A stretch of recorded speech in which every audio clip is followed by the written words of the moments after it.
sur la logique salariale dont ont parlé Claire et Nicolas, lorsqu'ils disent que la réforme de l'assurance chômage et la réforme de la retraite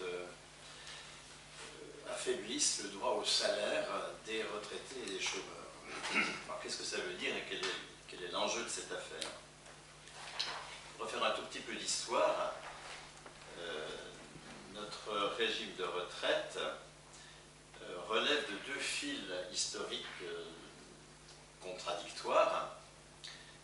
L'un qui est né du statut de la fonction publique et qui proclame le droit à la poursuite de leur meilleur salaire pour les retraités. Pourquoi? Parce que les fonctionnaires sont dans ce qui caractérise la fonction publique, c'est qu'ils sont titulaires de leur qualification. Ils sont titulaires d'un grade, ils sont, je ne sais pas quoi, professeurs agrégés ou ouvriers d'État, enfin ils sont titulaires d'un grade et donc titulaires de leur salaire. Le salaire est un attribut de la personne à travers ce qu'on appelle la qualification personnelle. C'est le fonctionnaire lui-même qui est titulaire de sa qualification et il est à vie. La qualification, je ne sais pas quoi, le mot grade est né au départ dans l'armée, c'est pour cela que, enfin, la situation de fonctionnaire est liée au départ dans l'armée, c'est pour cela que c'est un vocabulaire militaire. Un capitaine, il est capitaine jusqu'à sa mort. La qualification de capitaine attachée à sa personne ne disparaît pas avec son entrée en retraite, il est toujours capitaine. Et il continue à être payé comme capitaine, un fonctionnaire d'État. Il n'y a pas de caisse de retraite, hein, c'est le trésor public qui continue à payer les fonctionnaires. Il n'y a pas de cotisation au sens où il n'y a aucun flux monétaire qui irait vers une caisse et qui, de la caisse, ensuite permettrait de payer des retraités. Les fonctionnaires sont payés jusqu'à leur mort parce que leur qualification est un attribut de leur personne. Et c'est pour cela que la pension, c'est la poursuite du salaire des 6 meilleurs mois. Et en 1946, cette situation des fonctionnaires va être étendue de façon plus ou moins proche à l'ensemble des travailleurs. Alors vous allez avoir les salariés à statut, comme le décret de juin 1946 sur les électriciens et gaziers, mais ça vaut aussi pour les cheminots, pour les salariés de la RATP et autres.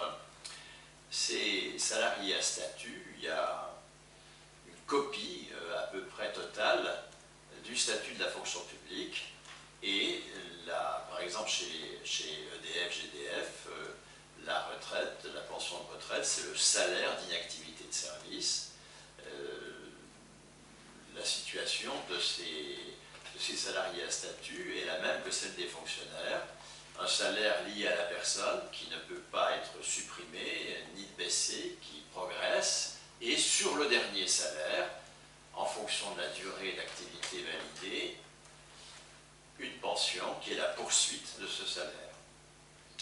Sans aucune référence à quelque cotisation que ce soit. Ce n'est pas du tout la cotisation qui est la mesure de la pension, il n'y a pas de contributivité à ce mot qui a été introduit, et sur lequel aussi bien Claire que Nicolas ont insisté, qui a introduit dans les années 90. Les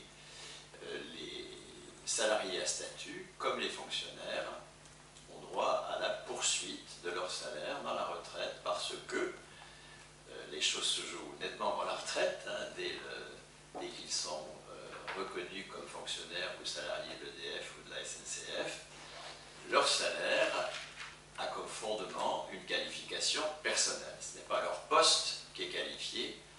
S'ils changent de poste, ils ne changent pas de salaire. Le support de leurs droits, c'est leur personne. Ce n'est pas leur poste de travail.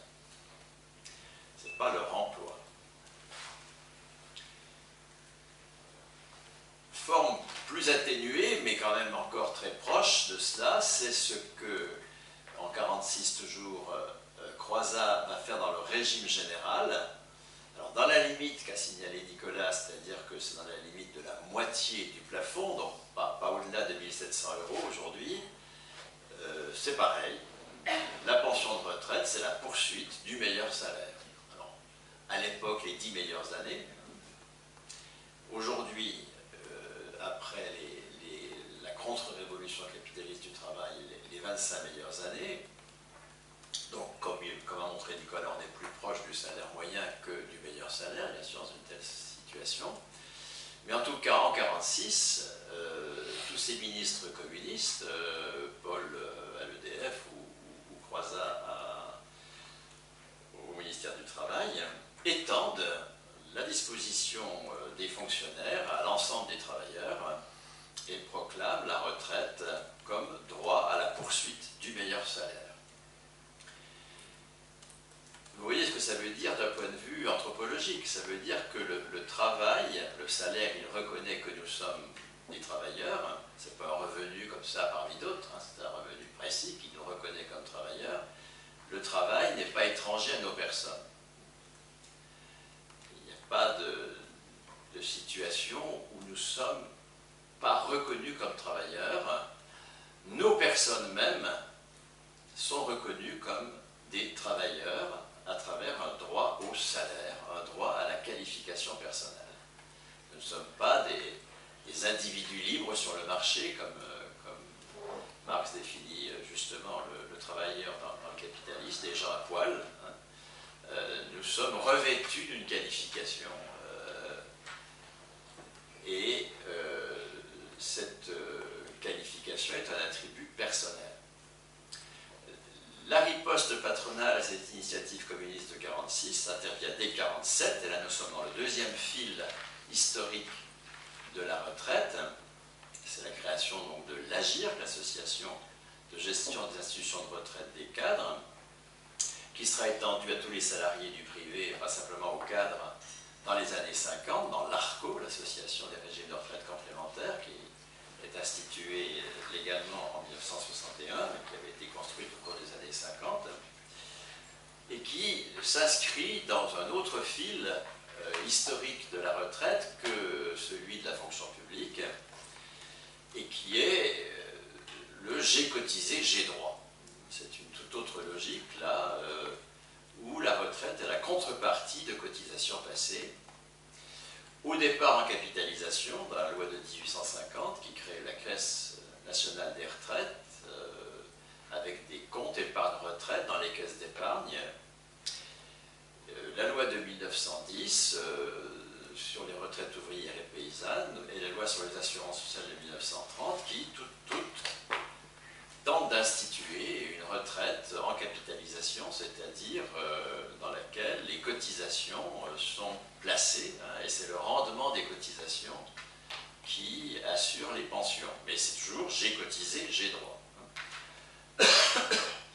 Ces régimes en capitalisation ont échoué, absolument tous. Hein, les trois tentatives de 1850, 1910 et 1930 ont échoué.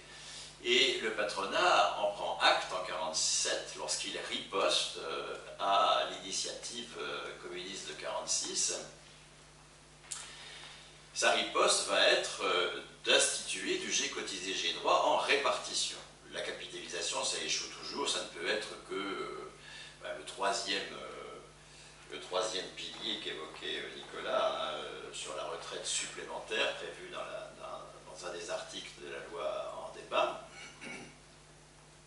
Mais en aucun cas un régime de retraite ne peut reposer sur la capitalisation, ça n'existe dans aucun pays du monde au demeurant.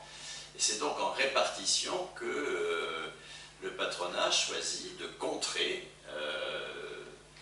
le droit au salaire des retraités. Pas du tout, les retraités n'ont pas droit au salaire. Quelqu'un qui n'a pas d'emploi n'est pas un travailleur, c'est un ancien travailleur. Et cet ancien travailleur, qu'est-ce qu'il est légitime de dépenser? Ce qu'il a mis au pot commun quand il était lui-même actif. Il n'a pas dépensé tout son salaire, il en a mis une partie au pot commun sous forme de cotisation, et il a droit à récupérer, non pas ses cotisations, puisqu'elles ont été dépensées, nous sommes en répartition, elles sont dépensées chaque année, mais les cotisations des actifs actuels en contrepartie, et c'est là qu'on est dans le contributif, hein, des cotisations qu'il avait lui-même mises au pot commun. Nous sommes dans une logique de retraités comme anciens travailleurs,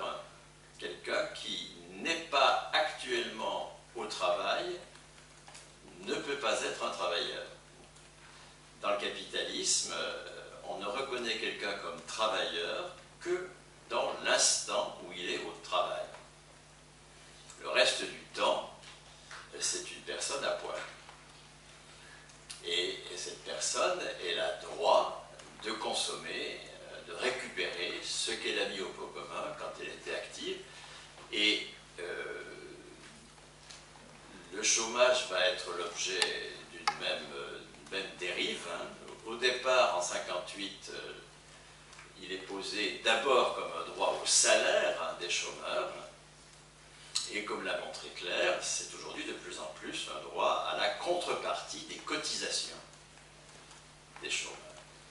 Pour avoir droit au chômage, il faut que j'ai cotisé. Alors que dans l'acte de création de 58 n'insiste pas d'abord sur la cotisation, il insiste d'abord sur le droit au salaire des chômeurs. Un chômeur, dans la naissance de l'UNEDIC, qui se fait un peu dans la foulée de celle du régime général de 1946, c'est un travailleur. C'est un travailleur qui a droit à du salaire. Et d'ailleurs, les luttes syndicales vont faire que entre 58 et 79, on va passer de 33% du salaire au 57% jusqu'à 75% du salaire brut. Hein. Alors, vous voyez, 57% du brut, c'est 70% du net. Hein. 75% du brut, c'est quasiment le net, puisqu'il y a 22 points de cotisation salariée. Hein. Attention, nous sommes toujours en pourcentage du brut. Hein. Donc il y a bien une proclamation d'un droit au salaire. Un chômeur, c'est pas quelqu'un qui n'est pas travailleur, c'est un travailleur qui a droit au salaire. Un retraité, c'est un travailleur qui a droit au salaire. L'enjeu, encore une fois, salarial, hein, la logique salariale, c'est de dissocier le salaire de l'emploi. C'est de dissocier le salaire de l'activité que l'on est en train de faire pour mettre en valeur du capital. Tout l'enjeu de la mobilisation des travailleurs organisés au cours du XXe siècle, ça a été de dissocier le salaire de l'emploi et de lier le salaire à la personne du chômeur, alors qu'il n'a pas d'emploi, à la personne du retraité, alors qu'il n'a pas d'emploi. Tout l'enjeu de la bourgeoisie capitaliste, c'est au contraire de restreindre le champ du salaire à des situations où on est en train de mettre en valeur du capital. Et de restreindre ce champ de plus en plus. Parce que on a abordé la retraite et le chômage, mais il faudrait ajouter l'insertion. Parce qu'il y a un autre temps de l'âge adulte que la retraite et le chômage, où on est nié comme travailleur dans le capitalisme. C'est le moment où on s'insère. C'est un temps qui a été créé de toutes pièces depuis 1977, depuis le premier plan en faveur de l'emploi des jeunes, qui crée au départ les missions locales pour les jeunes en échec scolaire de 16-18 ans, mais aujourd'hui, tout jeune, par définition, y compris s'il est très diplômé, va passer par une phase d'insertion pendant laquelle le salaire lui est refusé. Si on entend par salaire, le salaire à la qualification, tel qu'il a été construit dans la lutte syndicale au cours du XXe siècle. Un jeune, soit il n'a pas de diplôme, il va être, je ne sais pas quoi, manutentionnaire dans un hangar d'Amazon, et là il a un GPS sur la gueule qui lui définit tout ce qu'il doit faire, il va être payé strictement pour la somme des activités qu'il a menées, aucun rapport à une quelconque qualification. Soit il a un diplôme, et il va avoir un CDD de mission, il va être payé à la tâche, jamais à la qualification de la convention collective. Et ça dure entre 16 et 35 ans. Progressivement, la durée de la jeunesse s'est augmentée considérablement, et donc c'est ainsi construit depuis les années 70 un troisième temps de la vie adulte où l'on est exclu du travail, où on n'est pas reconnu comme travailleur, c'est-à-dire où on n'a pas droit au salaire tel qu'il a été construit dans la lutte syndicale, le salaire à la qualification, et singulièrement le salaire à la qualification personnelle. On va être en stage, on va être en contrat de mission, on va être en contrat de chantier, on va être en CDD d'objectif, on va être en volontariat, on va être en service civique, on va être dans toutes ces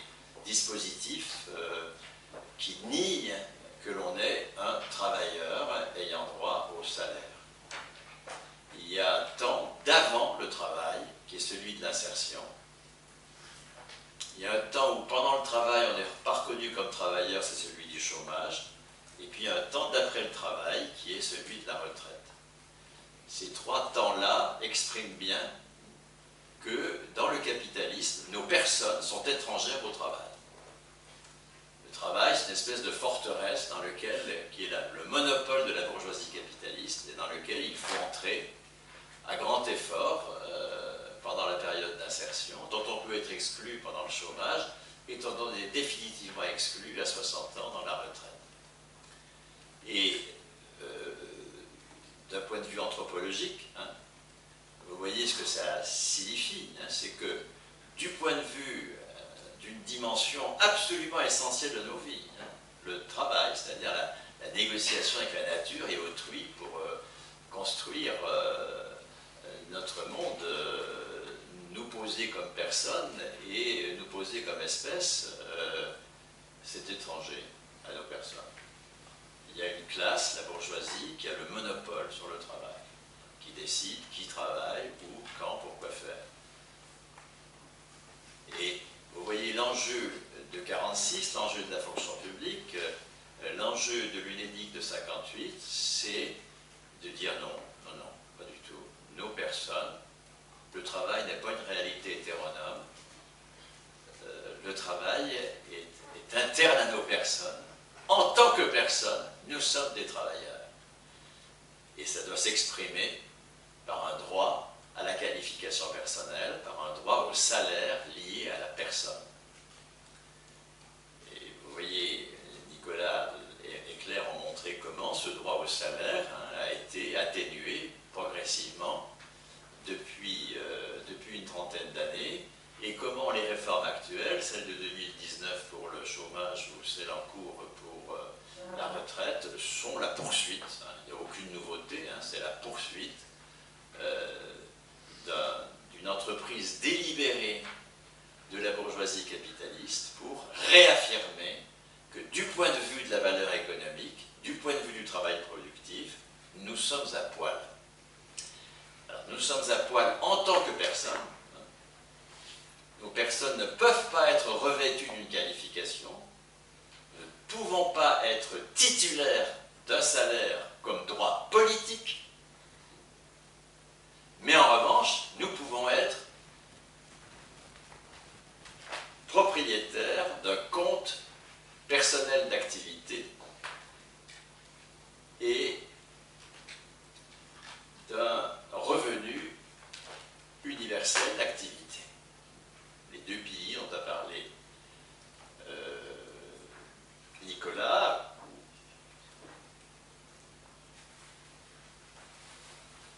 À la place du droit au salaire lié à la personne, qui nous institue dans l'ordre de la valeur, qui nous pose comme les seuls producteurs de la valeur et donc légitimes pour contester à la bourgeoisie son monopole sur le travail productif, et dire que c'est nous qui produisons, c'est nous qui décidons. Et c'est reconnu dans notre statut de personne. Nous n'avons pas quémandé d'être reconnus comme travailleurs, nous le sommes en tant que personne par un acte politique qui a 18 ans. C'est ça la poursuite, évidemment, hein, de toute l'initiative communiste de 1946. La poursuite, c'est proclamer à 18 ans le premier niveau de qualification à tout le monde, d'enrichir la citoyenneté de ce vêtement de la qualification sur la nudité de l'individu libre dans le capitalisme. Hein,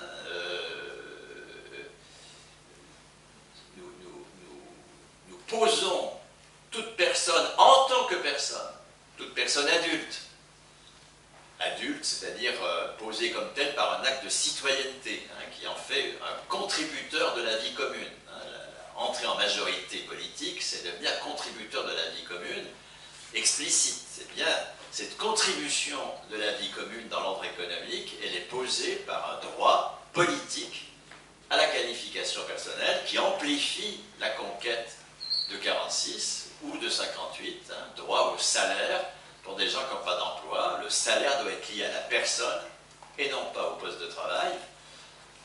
Et aller plus loin, c'est donc expliciter ce droit à 18 ans qui est la seule réponse, hein, je n'en vois pas d'autre, hein, qui est la seule réponse à l'insertion. supprimer l'insertion, qui est vraiment une saloperie. Hein. Puis ça peut s'étendre, parce qu'on est à 35 ans maintenant, mais ça pourrait être à 40. Hein. On sait qu'aujourd'hui, il faut 9 ans et demi de postdoc pour entrer au CNRS, mais ça peut encore être un peu plus long. Il n'y a pas de raison que ça s'arrête, tout ça. Bon. Donc, et qu'on soit jeune jusqu'à 55 ans, et ensuite qu'on soit senior, hein, tout ça est possible. Hein.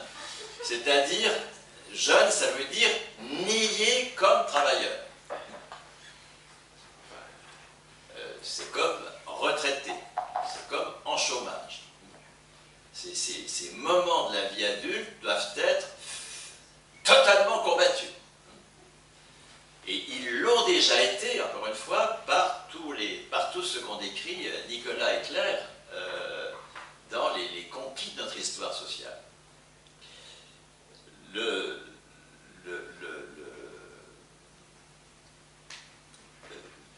fait de poser quelqu'un comme travailleur,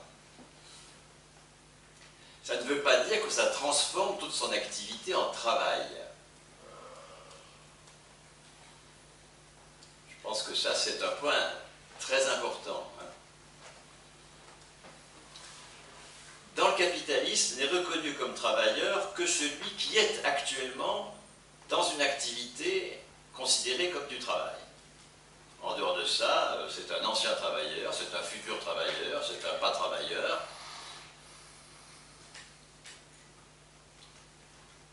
Dans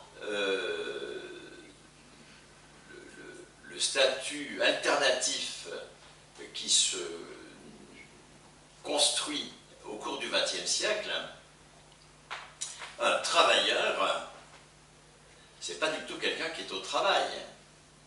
Encore une fois, le statut de travailleur n'est pas la photographie de l'activité que nous sommes en train de mener au service du capital. Ça, c'est ce que souhaite la bourgeoisie. C'est comme ça qu'elle entend la rémunération, bien sûr. Un travailleur, c'est quelqu'un qui est politiquement posé comme responsable de la production de valeur. Parce que nous sommes en train, tous les pays capitalistes sont engagés dans une démarche communiste, bien sûr, qui est une démarche très empirique. En France, ça a pris la forme de la fonction publique, du régime général de sécurité sociale, du statut des électriciens gaziers, etc. Ça prend d'autres formes ailleurs, bien sûr, de même que le capitaliste est construit de façon très hétérogène, d'une situation féodale à l'autre à travers le monde. Le communiste construit de façon très hétérogène aussi, évidemment, d'une situation capitaliste à l'autre, mais tous les pays capitalistes sont engagés dans une démarche communiste qui ravit à la bourgeoisie le monopole sur la valeur. Et ravir à la bourgeoisie le monopole sur le travail, ça passe déjà par le fait de libérer nos personnes de l'aléa du marché du travail, de l'aléa de la réussite sur le marché des biens et services, comme je ne sais pas quoi, youtubeur sur YouTube ou je ne sais pas quoi, enfin, pour être reconnu comme travailleur. Mais être reconnu comme travailleur par un salaire à la qualification personnelle, qui pourrait démarrer donc avec un premier niveau de qualification pour tous à 18 ans, et les 1700 € qui vont avec, puisque c'est le SMIC revendiqué par les syndicats, et puis possibilité jusqu'à la mort, hein, ce salaire étant un droit politique bien sûr, hein, possibilité jusqu'à la mort de passer des épreuves de qualification pour monter en qualification, à mon avis, jusqu'à un salaire maximum de 5000 € par mois. Je ne vois pas ce qu'il y a de légitime un salaire supérieur à 5000 € par mois. Donc inscrire ce droit au salaire dans une fourchette de 1 à 3, entre 1700 et 5000 €, mais qu'il n'y ait plus de temps de retraite, de temps de chômage ou de temps d'insertion, que nous soyons en permanence reconnus comme travailleurs, en capacité de progresser en qualification, et être reconnu comme travailleur, ça ne veut pas du tout dire être au travail. Ça, c'est la définition capitaliste du travailleur. C'est être reconnu comme travailleur par un droit politique au salaire, c'est être posé comme citoyen dans une co-responsabilité sur la production de valeur, qui va s'exprimer ensuite de façon ou d'autre, selon les trajectoires, etc., etc.,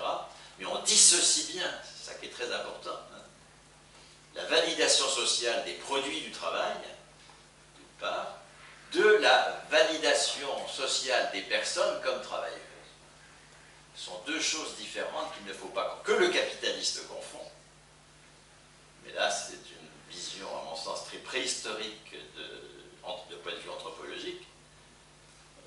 Il s'agit de libérer la définition de la personne, du point de vue économique. Moi, la définition de la personne dans toutes ses dimensions, ça, j'ai rien à dire. D'un point de vue économique, libérer la définition de la personne de son insertion hic et nunc dans une activité reconnue comme productive. Il s'agit de poser les personnes comme des travailleurs en responsabilité de produire la valeur, et donc évidemment d'instituer aussi les moyens d'assumer cette responsabilité. Et, entre autres, un système scolaire qui prépare non pas la compétition sur le marché du travail, ou sur le marché des biens et services, pour être reconnu comme travailleur de façon aléatoire par une bourgeoisie qui ne reconnaît au bout du compte que qui elle veut comme travailleur, mais être responsable, qui éduque, pardon, excusez-moi, un système scolaire qui éduque à la co-responsabilité dans la production. Ça suppose un tout autre système éducatif dans lequel le rapport au savoir n'est pas un rapport instrumenté par l'excellence de la filière dans laquelle on est, mais c'est un rapport au savoir, au service de la production du bien commun. Voilà ce que je voulais dire dans ce petit topo initial.